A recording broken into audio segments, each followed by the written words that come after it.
Hello students, today I'll explain you canopy architecture. आज मैं आपको कैनोपी आर्किटेक्चर के बारे में बताऊंगी। प्लांट्स के अंदर कैनोपी किस तरीके से फॉर्म होता है और कैनोपी का क्या रोल होता है। A tree canopy is the top portion of a tree composed of branches and leaves and needles. All trees have canopies and all trees cast shade. सभी प्लांट्स के अंदर अगर हम बात करें तो प्लांट का जो टॉप पोर्शन होता है, जो बहुत सारी ब्रांचेस, लीव्स या फिर निडल्स से मिलकर बना होता है, उसे हम कैनोपी कहते हैं। और हर एक प्लांट के अंदर, चाहे वो छोटा है या बड़ा, कैनोपी प्रेजेंट होता है। एंड ट्री को उस कैनोपी की वजह से ट्री जो है वो छाया दे रहा होता है, शेड देता है। Canopy trees comes in different type, from majestic tall evergreen or deciduous trees to smaller trees well suited to a small landscape. Canopy tree के अंदर हम बात करते हैं कि अलग अलग तरीके की कैनोपीज ट्री बनाएगा। बहुत बड़ा पेड़ है, एवरग्रीन प्लांट है, तो उसकी कैनोपी बड़ी होगी। डेसिडियस ट्री है या स्मॉलर ट्री है तो वो छोटे एरिया के अंदर अपनी छोटी कैनोपी बनाएगा। But yes, all trees have their own canopy. Trees are generally large sized, posing stout trunk. सीधा ट्रंक होता है और उसके ऊपर उनका कैनोपी प्रेजेंट होता है ट्रीज के अंदर। जनरली ट्रीज की जो कैनोपी होती है वो बड़ी होती है। Shrubs have a characteristic bushy habit, but due to several weak branches arising from the basal part of the trunk, उनकी जो कैनोपी होती है shrubs की वो थोड़ी छोटी होती है, क्योंकि उनकी हाइट कम होती है, थोड़ा सा बुशी होता है, तो कैनोपी छोटा दिखाई देता है। However, they may intermediate forms variously called as large shrub, shrubby tree और treelets. But shrubs के अंदर भी कुछ shrubs ऐसे होते हैं जो थोड़े बड़े होते हैं, जिन्हें हम shrubby tree या large shrub या treelet कहते हैं। उनकी कैनोपी बहुत क्लियर विजिबल होती है। The forms of a tree besides other factor also depend upon its surroundings. और जो फॉर्म है ट्री का, कैनोपी किस तरीके का बनेगा, प्लांट की ग्रोथ कितनी होगी, वो बहुत सारे दूसरे फैक्टर्स के ऊपर भी डिपेंड करता है, जो कि प्लांट की सराउंडिंग्स होती हैं कि प्लांट किस तरीके के इन्वायरमेंटल कंडीशन में प्रेजेंट है, उसकी सराउंडिंग कैसी है, that decide what kind of canopy that plant form. For example, red ixora is a plant which develop a cylindrical trunk in a dense forest but remain a bush in the open area. जब भी हम red ixora की बात करेंगे तो ये dense forest के अंदर काफ़ी लंबा निकलता है, प्लांट का ट्रंक होता है और उसके ऊपर जाकर ये कैनोपी बना देता है। पर जब आप इसको ओपन एरिया के अंदर बात करेंगे तो it looks like a bushy plant. Some plants like Leptospermum are certainly tree but when grow on good soil, but in poor soil they also remain very small. लेप्टोस्पर्मम ये किसी तरीके का प्लांट होता है, अगर इसको हम प्रॉपर एनरिच सॉइल के अंदर ग्रो करते हैं, सॉइल के अंदर सारे न्यूट्रिएंट्स अगर प्रेजेंट हैं, तो ये प्लांट भी काफ़ी बड़ी कैनोपी बनाएगा, अच्छे से डेवलप हो जाता है। पर अगर सॉइल के अंदर न्यूट्रिएंट्स नहीं है, उस कंडीशन में ये प्लांट बहुत छोटा रह जाता है, तो कैनोपी का साइज भी छोटा रह जाएगा। Now, the branches of tree may be considered as composed of two parts. अब जो canopy है उसको बनाने के लिए सबसे important part जो है that is branches of the plant. और जो plant की branches हैं वो दो parts से मिलकर बनी होती हैं, limbs और twigs उनको हम बोल रहे होते हैं। The proximal stout portion connecting with the trunk and the other main branches are limbs. जो first ट्रंक से जो डाइवर्जन निकलता है, जो फर्स्ट ट्रंक से जो पार्ट निकलता है उसको हम लिम्ब बोल रहे होते हैं। and the distal finer portion which bears the leaf near the ends are twigs. और लिम्ब से जो और फाइन छोटी छोटी डालियाँ निकलती हैं जिनके ऊपर लीव्स लगी हुई होती हैं, वी कॉल देम ट्विग्स। तो हम ये बात यहाँ पर कर रहे हैं कि जो प्लांट की ब्रांचेज हैं वो भी ब्रांच भी दो पार्ट्स के अंदर डिवाइड होती है। सबसे पहला पोर्शन जो होता है वो लिम्ब कहलाता है, और लिम्ब से और जो छोटी फाइन ब्रांचेस निकलती हैं उन्हें हम ट्विग्स कहते हैं। So in most of the trees a branch can be further distinguished into leafy parts of twig and immediately behind form which the leaves and pollen. ठीक है, लीव्स के जो निकल रही हैं लीव्स वो जनरली ट्विगी पोर्शन से निकल रही होती हैं। Leaves arise from the nodes and leafless part between two adjacent nodes that present the internode. और जो leaves हैं वो नोड और इंटरनोड के बीच में आपका नोड और इंटरनोड के बीच में जो एरिया होता है, लीव्स जो है वो जनरली नोड से निकलती है, और दो नोड्स के बीच का जो एरिया होता है we called it internode. In plants with dense spiral arrangement of leaf internode can hardly be distinguish. पर उन प्लांट्स के अंदर ये this is the phyllotaxy of leaf, leaf का प्लांट के ऊपर किस तरीके का अरेंजमेंट होता है उसे हम फिलोटेक्सी कहते हैं। तो यहाँ पर जब हम स्पाइरल अरेंजमेंट की बात करेंगे लीफ की किसी भी प्लांट में, तो उस कंडीशन में स्पाइरली अरेंजमेंट के टाइम पर you can not distinguish where is internode, आप इंटरनोड को डिस्टिंग्विश नहीं कर पाते, समझ नहीं आ पाता है कि कहाँ पर इंटरनोड है। Now the canopy structure of tree is determined by following factor, ये सारे फैक्टर्स जो हैं वो किसी भी ट्री की कैनोपी को बनाते हैं। फर्स्ट है manner of growth on the main shoot, arrangement of branches on the main shoot and the angle which they make with their trunk, arrangement and direction of twigs, arrangement of leaves on twig, and the last one is size, shape and direction of leaf blade. ये सभी factor एक canopy को बनाने के लिए plant के अंदर बहुत इंपॉर्टेंट रोल प्ले करते हैं। All the factors that determine the shape of the canopy branching pattern is most significant. If all the buds in leaf axil develop into branches, the tree takes exceedingly bushy shape. अगर बहुत ज़्यादा leaves हो जाएंगी तो वो bushy हो जाएगा, उस condition में जो canopy है वो भी बहुत dense बनेगी, घनी बनेगी। However, in majority of plants, most of the bud remain dormant and only a few at strategic position grow out into the branches. Generally, plants के अंदर क्या होता है, बहुत सारी बड जो है वो डॉर्मेंट रहती हैं, केवल कुछ ही बर्ड्स होती हैं जो अपने आप को ग्रो करती हैं ब्रांचेस के अंदर। Buds are suppressed more often under shady condition than in open, and that's why forest trees develop long trunk, pruning off their limbs as they grow upward. इसीलिए बर्ड्स जो हैं वो जनरली अपने आप को जब शेडी एरियाज होते हैं जहाँ धूप नहीं मिलती है वो अपने आप को सप्रेस कर लेती हैं। तो फॉरेस्ट ट्रीज जो हैं उनके अंदर ट्रंक बहुत लंबा होता है और ऊपर जाकर वो कैनोपी बना रहे होते हैं। Tree growing is open tend to be short, और जो ओपन के अंदर ट्री ग्रो करते हैं क्योंकि वहाँ पर प्रॉपर लाइट होता है तो वो छोटे होते हैं और थोड़ा सा लॉफ्टी सा क्राउन बनता है क्योंकि बहुत सारी ब्रांचेज वहाँ पर आ जाती हैं। The growth of main stem should be taken into consideration. So trees की ग्रोथ को कंसिडर करते हुए मेन स्टेम से trees can be placed into two category, दो तरीके के प्लांट्स की हम बात करते हैं, monopodial tree as well as sympodial tree.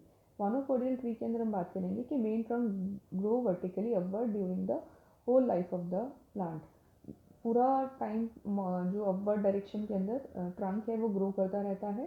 Straight trunk is developed which taper to the top of the ground, straight trunk होगा और उसके ऊपर बिल्कुल टॉप पर जाकर आपका क्राउन बनता है। Branches grow out from leader shoot in alternate spiral in opposite succession, और मेन ट्रंक से मेन शूट से आपकी जो ब्रांचेस हैं वो या तो ऑल्टरनेट मैनर में या फिर स्पाइरल मैनर में या ऑपोजिट मैनर के अंदर निकलती हैं। Then the sympodial trees are what, growth of the leader shoot is arrested, यहाँ पर मेन जो शूट है, मेन जो ट्रंक है उसकी ग्रोथ अरेस्ट हो जाती है, रुक जाती है, एंड द लेटरल बर्ड्स जो हैं वो ब्रांचेस बनाना शुरू करती हैं। Growth of these branches is also arrested and substituted by other, फिर थोड़े टाइम बाद वो जो सेकेंडरी ब्रांचेस निकली हैं उनकी ग्रोथ भी अरेस्ट हो जाएगी और उनसे और नई ब्रांचेस सब्सटीट्यूट निकलना शुरू हो जाएंगे। This instead of one leader shoot several shoots are developed which are equally strong. तो सिम्पोडियल ट्री के अंदर बहुत सारी दूसरी ब्रांचेस भी निकल जाती हैं जो कि इक्वली स्ट्रॉन्ग होती हैं, बट मोनोपोडियल ट्रीज के अंदर क्या होता है, मेन ब्रांच ज़्यादा स्टेम होगा, स्ट्रॉन्ग होता है, बाकी जो भी सब्सिडरी सब्सिट्यूटेड ब्रांचेस निकल रही हैं वो इतनी स्ट्रॉन्ग नहीं होती हैं। आप इस डायग्राम में देख सकते हैं, फर्स्ट वाले डायग्राम के अंदर जो रेड एरो है दैट इंडिकेट्स कि ये मेन ट्रंक जो है वो कंटिन्यूसली ग्रो कर रहा होता है और उसके साथ दूसरी सब्सिडरी ब्रांचेज जो है सब्सिट्यूट ब्रांचेज वो निकल रही हैं। बट इन सिम्पोडियल आप देखोगे रेड कलर जो है वो डॉट के अंदर कन्वर्ट हो गया आगे, दैट मीन्स इसकी ग्रोथ अब यहाँ रुक गई है, तो एक दूसरा सब्सिट्यूट निकला है, फिर तीसरा चौथा, और इस तरीके से ये प्लांट ग्रो कर रहा होता है और उन सब्सिट्यूट से भी सब्सिट्यूट ब्रांचेज नई ब्रांचेज निकल रही हैं। These are the example of excurrent type और deliquescent type। जो excurrent type है this shows the monopodial growth, जहाँ पर आप देखो कि एक मेन औरोकेरिया के ट्री को अंदर आपने देखा होगा क्रिसमस ट्री के अंदर मेन एक ट्रंक होता है स्ट्रॉन्ग और उससे बस ब्रांचेज निकली हुई होती हैं। और डेलिक्वेसेंट ट्री में हम मैंगो ट्री की बात कर रहे हैं, ये सिम्पोडियल फॉर्मेशन को दिखाता है, इसमें ऑलमोस्ट सभी ब्रांचेज इक्वली स्ट्रॉन्ग होती हैं मेन ट्रंक के साथ साथ। Leaves are the major contributing factor to the canopy, आपको पता ही है ये कि लीफ जो है वो सबसे इंपॉर्टेंट रोल प्ले करती है कैनोपी स्ट्रक्चर के अंदर। लीफ का साइज अगर छोटा है तो कैनोपी बहुत हल्का बनेगा, लीफ अगर बड़ी है तो कैनोपी जो है वो डेंस होता है। If leaf can tolerate deep shade, they remain on twigs, though they are overshadowed by new one and the crown become exceedingly dense. The other extreme is where leaves cannot tolerate shade. Leave जब shade को tolerate नहीं कर पाती हैं, spread out the canopy, तो canopy जो है आपका वो और स्प्रेड आउट हो जाता है. In such trees branching takes place at the extremities of twig forming an umbrella shade canopy. तो इस कंडीशन में क्या होता है, लीव्स अपने आप को एक्सपोज करने के लिए सनलाइट के अंदर और बाहर की तरफ निकलती हैं और जो आपका ब्रांचिंग कैनोपी है वो अम्ब्रेला शेड कैनोपी आ जाता है. ना on the basis of the above mention features जो हमने डिस्कस किए हैं ब्रांचेस के एंड लीव्स के, ट्री का जो शेप होता है वो कैनोपी जो होता है वो 6 तरीके से होता है. 6 कैटेगरी के अंदर हम उसको डिवाइड कर सकते हैं.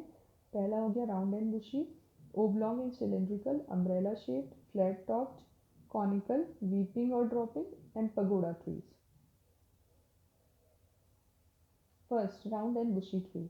These kind of trees in which the main trunk is sympodially branch. यहाँ पर जो main trunk है वो sympodially branch होता है and branches का जो development होता है that can be alternate manner, spiral manner और twigs भी उसी तरीके से उसके ऊपर arrange होती हैं. Lower branches are spreading and upper branches grow upward and outward. Lower branches जो होती है वो थोड़ा सा बाहर की तरफ spread होती है तो वो प्लांट को एक पर्टिकुलर राउंड और बुशी शेप देता है और ऊपर वाली जो ब्रांचेस हैं वो अपवर्ड डायरेक्शन में मूव कर रही होती हैं.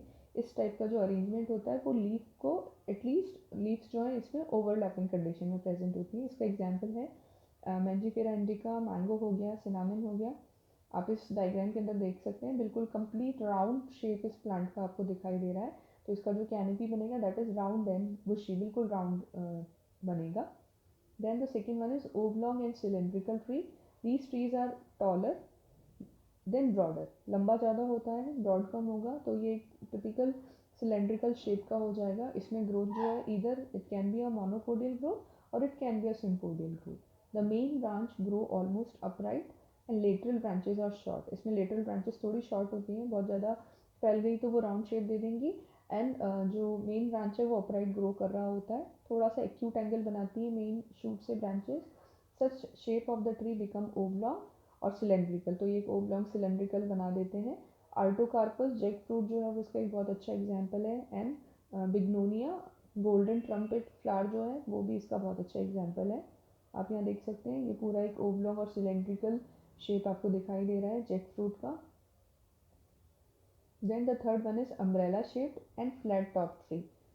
This main trunk is always sympodially branch. यहाँ पर हमेशा sympodially branch होता है main trunk and the growth of the main shoot or branch stop and it bend over and form its upper side. ऊपर वाला twig का portion बनाता है, obliquely नई नई twigs निकल रही होती हैं and crown is made of superimposed obliquely spray and this type of branching umbrella shape में ये plant को grow कराता है. इस टाइप की ब्रांचिंग जो है वो एक कैरेक्टरिस्टिक फीचर है केशिया का, गुलमोहर का, एल्बीजिया का. ये प्लांट्स रोड साइड पे भी आपने देखे होंगे. इनमें सभी के अंदर अम्ब्रेला शेप कैनोपी दिखाई देती है, अम्ब्रेला शेप प्लांट का दिखाई देता है ये इस तरीके का. सेकेंड वाला डायग्राम आप देखिए, ये गुलमोहर का डायग्राम है. इसमें बहुत अच्छे से अम्ब्रेला आपको दिखाई दे रहा है, flat top then umbrella shape. Then the fourth one is conical tree. In this, the trunk is divided into monopodially. Monopodially grow करेगा. That means जो main branch है trunk है वो stronger होता है, एकदम सीधा सीधा grow कर रहा होता है और उसके ऊपर acute angle के अंदर अलग अलग एंगल पर छोटी छोटी twigs निकल रही होती हैं. But those twigs are not so much stronger. वो इतनी strong नहीं होती हैं और ये tree को एक particular डिस्टेंस पर जो है ट्विक्स निकल रही होती हैं तो कई बार वो वोल्ड की तरह, चक्र की तरह दिखाई देता है ब्रांचेस का और ट्री को एक प्रॉपर कोन का शेप दे देते हैं.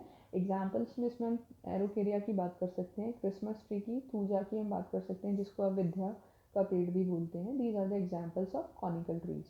ये आप देखिए एरोकेरिया है, ये क्रिसमस ट्री. इसका शेप आप अगर देखेंगे तो you can clearly see a cone shape structure. Now, the fifth one is weeping tree, in which monopodial as well as sympodial type की यहाँ पर ब्रांचिंग हो रही होती है.